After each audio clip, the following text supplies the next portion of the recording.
चलो देखिए बच्चों, आज एक और नया वीडियो। ये है वीडियो नंबर 20। इसके पहले 19 वीडियो आ चुके हैं। अगर इनको आपने नहीं देखा है तो आप जरूर देखें। यहाँ पर मैथमेटिक्स और साइंस के क्लास 10 के वीडियो आपको मिलेंगे, बहुत ही अच्छे से समझाया जाएगा। और वीडियो देखने हैं तो यूट्यूब या गूगल पर सर्च कीजिए @DKP स्कूल, सारे वीडियो आपके सामने आ जाएंगे। तो आज हम पढ़ने वाले हैं रासायनिक अभिक्रिया की पहचान कैसे करते हैं। उसके बाद पढ़ेंगे रासायनिक समीकरण क्या होते हैं। उसके बाद हम लोग जानेंगे रासायनिक समीकरण लिखने की विधि। तो ये 3 टॉपिक कवर करने वाले हैं इस वीडियो में, बने रहिएगा लास्ट तक। पिछली वीडियो में हम लोगों ने क्या पढ़ा था? हमने पढ़ा था जो परिवर्तन है वो प्रकृति का नियम होता है। रासायनिक अभिक्रिया क्या होती है, भौतिक परिवर्तन क्या होते हैं, रासायनिक परिवर्तन क्या होते हैं। ये वीडियो आपको देखना है तो वीडियो नंबर होने का देख सकते हैं। ये वीडियो है 20 नंबर। चलिए शुरू करते हैं।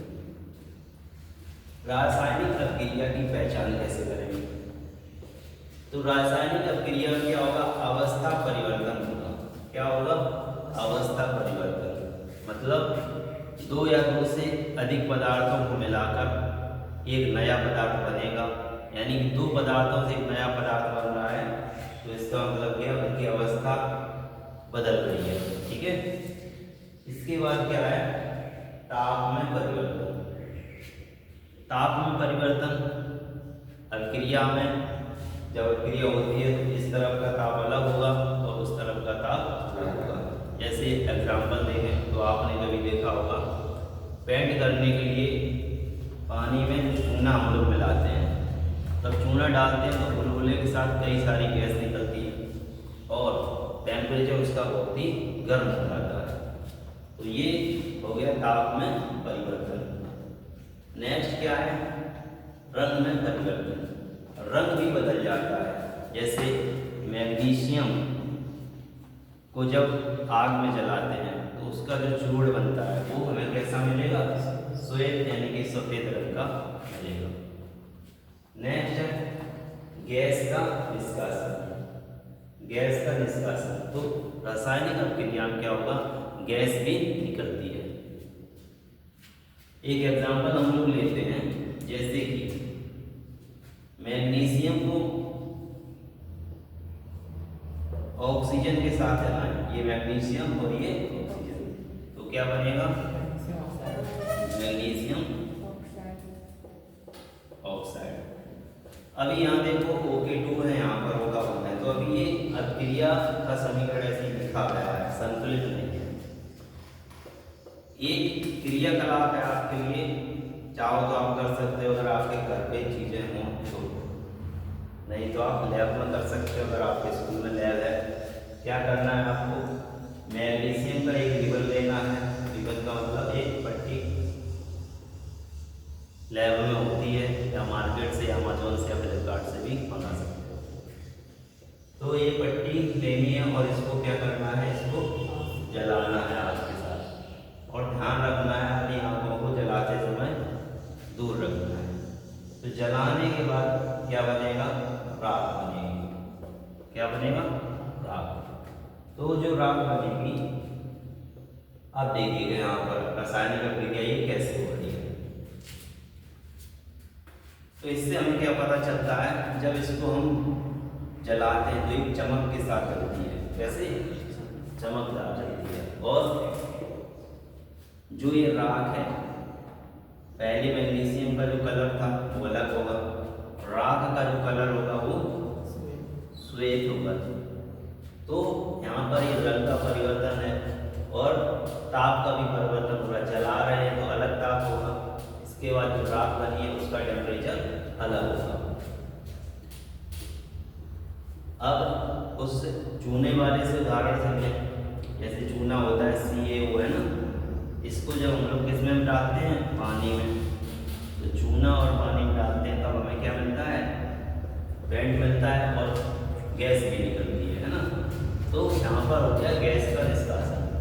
अवस्था परिवर्तन तो है ही, हर एक चीज बदल जाती है। मैग्नीशियम और ऑक्सीजन से मिलकर क्या बना? पहचान सकते हैं कि ये रासायनिक अभिक्रिया है या नहीं।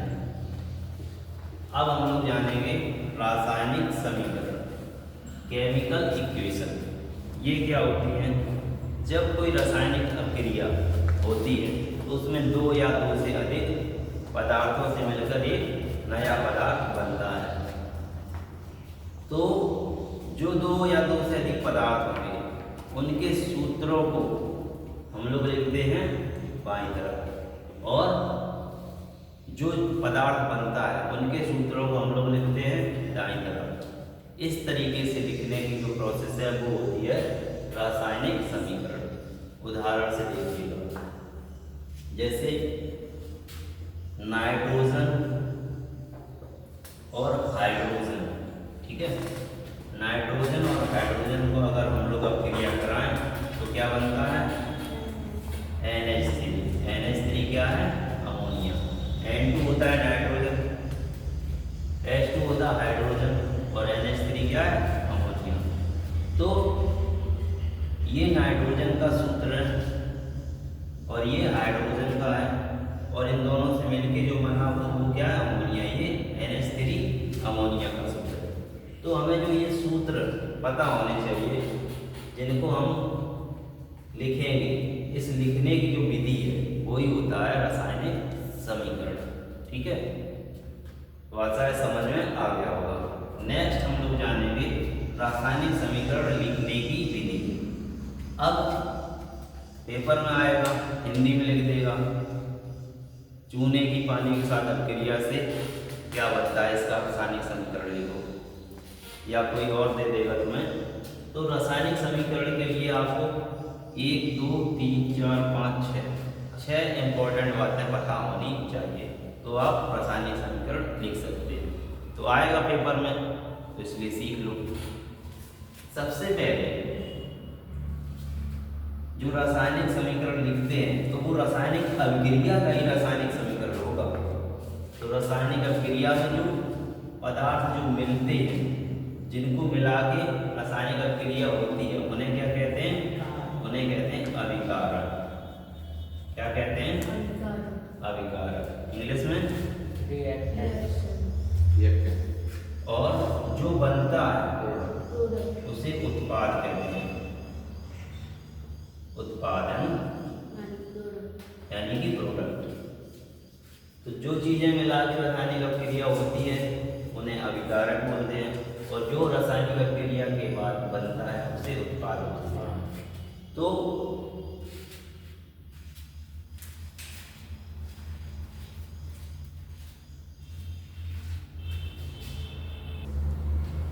तो हमें सबसे पहली बात क्या पता होना चाहिए? हमें पता होना चाहिए रासायनिक समीकरण लिखने के लिए रासायनिक जो सूत्र होते हैं, अभिकारकों के सूत्र और उत्पादकों के, जिससे मिलकर रासायनिक अभिक्रिया हो रही है उनके सूत्र पता होने चाहिए, और जो कुछ बनेगा यानी कि उत्पाद, इनके सूत्र पता होने चाहिए। तो इसके लिए क्या करना होगा बच्चों? आपको बहुत सारे सूत्र हैं उनको याद करना होगा। याद कर लोगे तो लिख पाओगे। अगला जो है पॉइंट, पदार्थ के अणु के रूप में। जब हम रासायनिक समीकरण लिखेंगे तो पदार्थ के अणु के रूप में लिखेंगे, ना कि उनके परमाणु के रूप में। अब देखिए, जैसे हमें लिखना है नाइट्रोजन, वैसे तो नाइट्रोजन का N होता है ना, लेकिन जब हम नाइट्रोजन को रासायनिक समीकरण में लिखेंगे तो वहाँ N नहीं, क्या लिखेंगे? N2 लिखेंगे। क्या लिखेंगे? N2 लिखेंगे। इसी तरीके से बताऊँ, ऑक्सीजन को क्या लिखेंगे? ऑक्सीजन को हम लोग O2 लिखेंगे, ठीक है। और क्लोरीन को क्लोरीन को हम लोग Cl लिखेंगे, ऑक्सीजन को O2 लिखेंगे, नाइट्रोजन को N2। अब ये क्या है? Na होता है सोडियम। अब यहाँ N का मतलब नाइट्रोजन नहीं है, Na पूरा एक साथ है, क्या है? सोडियम। तो सोडियम एक बहुत ही जलीय धातु है, पानी में डालो या इसके ऊपर पानी डालो, क्या होगा? आग लगेगी, ब्लास्ट होगा। ठीक है, अमेज़न फ्लिपकार्ट में मिल जाता है, मंगा लो 200 रुपये का, दिखाओ जाता है। अब तो इसका जब यूज करें तो बड़ी सावधानी से करें, या तो ना करें। तो यहाँ पर हमने एन क्यों लिखा? क्योंकि सर ये क्योंकि सोडियम यहाँ ये एन का मतलब नाइट्रोजन नहीं है, यहाँ सोडियम है, तो सोडियम का तो एन ही होता है, अणुभार जो अणु होता है। इसी तरीके से मैग्नीशियम का Mg लिखेंगे, कॉपर का Cu लिखेंगे। तो समझ में आ रहा होगा। रासायनिक समीकरण लिखते समय पदार्थों के अणु सूत्र लिखते हैं। क्या लिखते हैं? अणु सूत्र लिखते हैं। अगला देखिए तीसरा पॉइंट, अभिकारकों के सूत्रों को बाईं ओर लिखते हैं। अभिकारकों के सूत्रों को बाईं ओर लिखते हैं। बाईं ओर होता है इस तरफ और दाईं ओर होता है इस तरफ। बाईं ओर का मतलब लेफ्ट हैंड साइड और दाईं ओर मतलब राइट हैंड साइड। तो फिर जैसे हमें अभिक्रिया लिखनी है, नाइट्रोजन को मिलाया हाइड्रोजन से, ठीक है, तो हमें क्या बनेगा? अमोनिया बनेगा। क्या बनेगा? Ammonia NH3। अब ये जो पदार्थ है ये दोनों है क्या? अभिकारक। तो इनको हम लोगों ने कहाँ लिखा? बाईं ओर।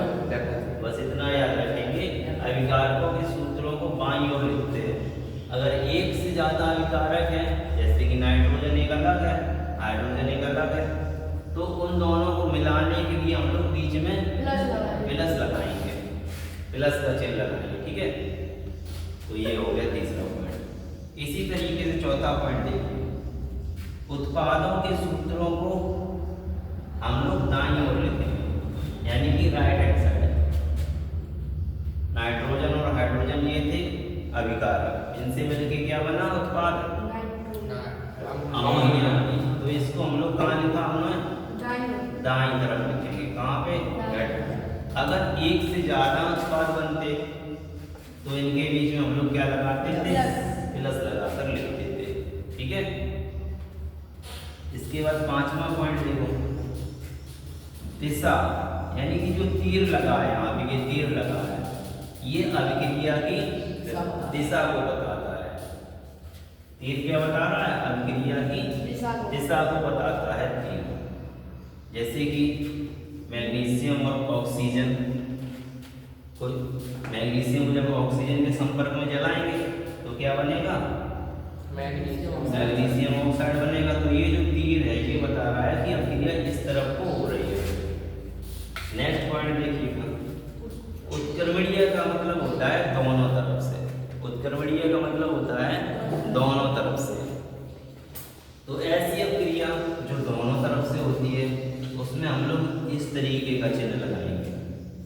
ठीक है, जैसे यही जो अभिक्रिया है N2 + H2 और NH3 बनता है, तो ये अभिक्रिया अगर दोनों तरफ से होती है तो हम लोग एक सिंगल तीर नहीं लगाएंगे। क्या करेंगे?